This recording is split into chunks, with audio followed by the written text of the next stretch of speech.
when you feel a time has come, and you feel that the executive that you are part of, and you feel that the president that you are serving, and the government that you are serving is not incompatible, the policies or your belief at the moment, at this point in time, is not compatible with the government you are serving, the best thing to do, Mr. Speaker, is to resign. Don't bring commotions, don't bring unnecessary fights within the government. Be a man enough and say, this is enough now. I don't think, the way you've said, I don't think what is happening now is not what I came to do. For that reason, I want to leave. It's only in African societies or in African democracies where somebody disagrees with the policies, disagrees with what's happening in a government, and he still wants to stay there. To do what? Somebody told me, an African man, if you give him the keys to the washrooms and tell him, can you use it and bring it back to me, he will put it in his pocket and tell you, no, you tell me when you need it is when I'll give you back. Mr. Speaker, only in African societies.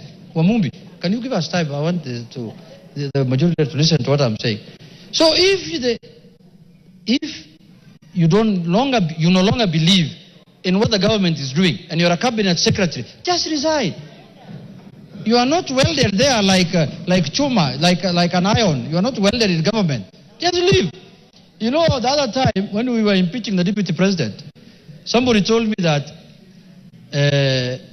he was asked, why can't you resign now that members of parliament have lost faith in you? A pastor in his home told him that you have been put there by God. You must remain there until you are removed by God. Now God spoke through angels to the members of parliament and they removed him.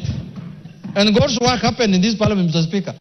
Somebody told him that you are put there by God. Only God can remove you. Pana. God can remove you in many ways. Impeachment comes from God. Because by the time 300 members of parliament agree on something, it's the hand of God. It's the work of God. It's the voice of God.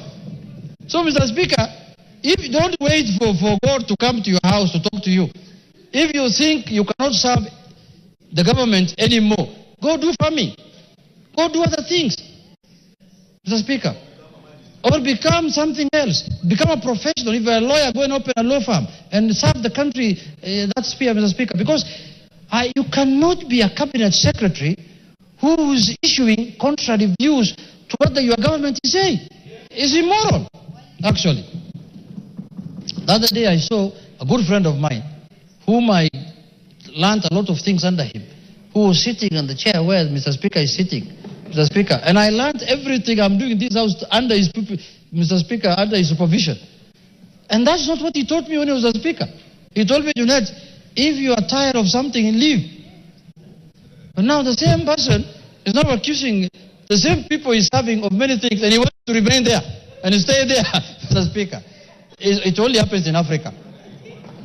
It cannot happen. And targeting communities, targeting people of certain, community, Mr. Speaker. Mr. Speaker, is very unfair. And I am a leader now in this country. Because I'm a minority leader. That's a constitutional office under Article 108. If my son is arrested by police, I should also tell the country why my son was arrested. I can't just say my son was arrested by so and so. Give the reasons why he was arrested.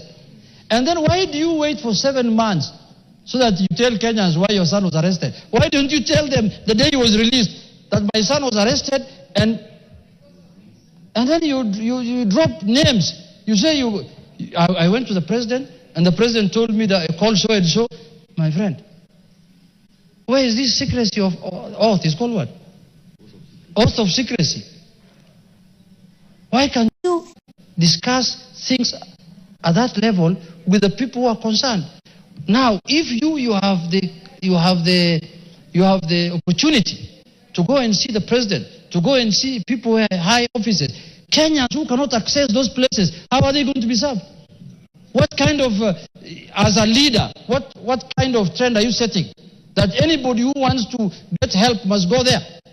We cannot run, a country cannot be run like that, Mr. Speaker. So, Mr. Speaker, I hope these cabinet secretaries who are being approved in this house today will not behave in the same manner.